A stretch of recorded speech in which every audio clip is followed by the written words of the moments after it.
Hello and welcome to the PCM Tech Help Show. I am your host Craig Chamberlain, and this is the iCast series where I answer your guys' questions to the best of my ability.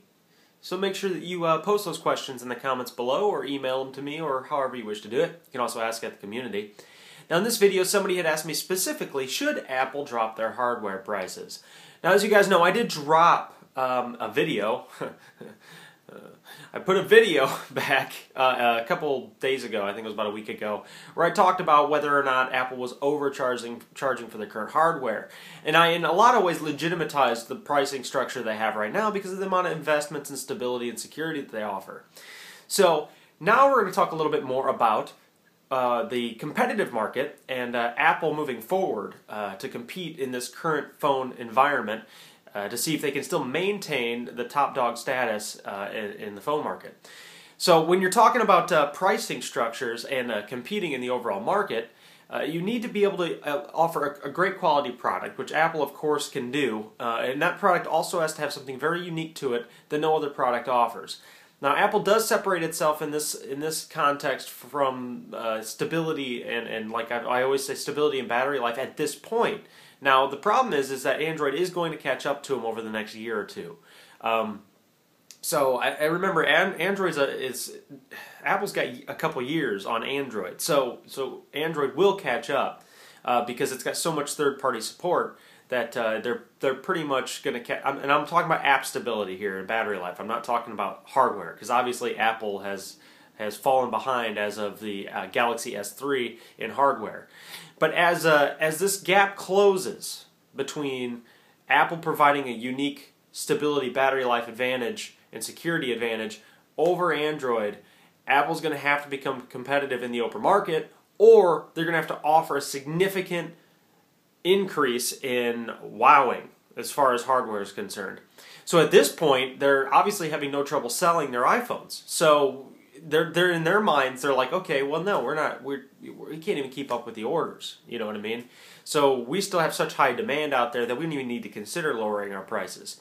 Now the problem is for every person who goes in there and they can't get the iPhone because of the price, this has been happening for the past 2 years, there's a transition from their iPhone into the Android market, and that's how Android is grabbing so many different consumers. So my advice to Apple would actually be to come up with a competitive alternative as far as pricing is concerned.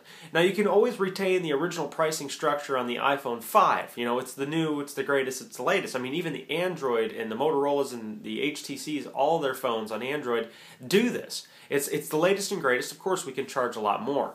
But they also offer lower priced, more reasonable alternatives.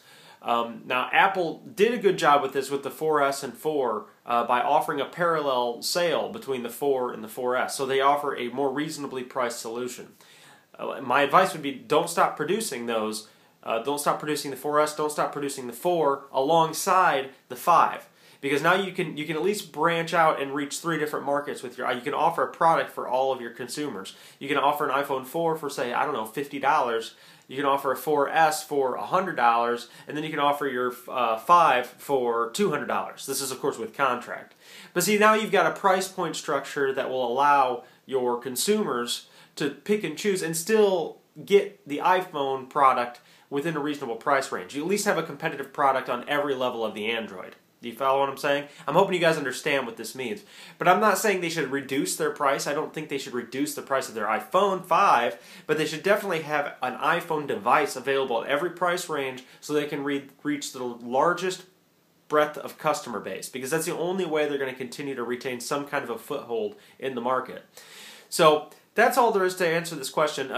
Like I said, it's more of a competitive standpoint and going into the future, since they can't offer that unique hardware advantage anymore, and they won't be able to for a while because of or if ever again, because I've talked about this before, the competitors in the mobile market between Motorola, HTC, Samsung, and all of them are fighting together to constantly come up with better hardware. That's competitive market mentality. Apple doesn't compete on that level. They can't, really. They've never had to before.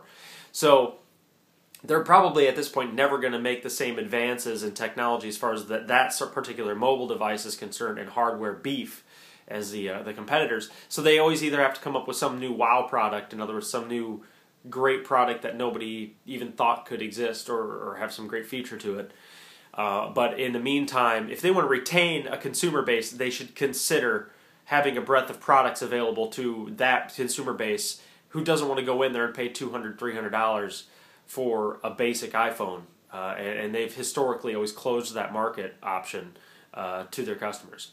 So that's all there is to this video. I hope it answers your question. I know it's like not a yes or no. My answers are always like yes but no. I think there's some things that they should definitely do, and I'm going to be curious to see if they do them, because the iPhone's so new. Of course, the 4S and the 4 are available right now still, but when they move into the iPhone no longer being, when they move away from the 4, they're going to be like, no, we're dropping this product, because that's what they historically do.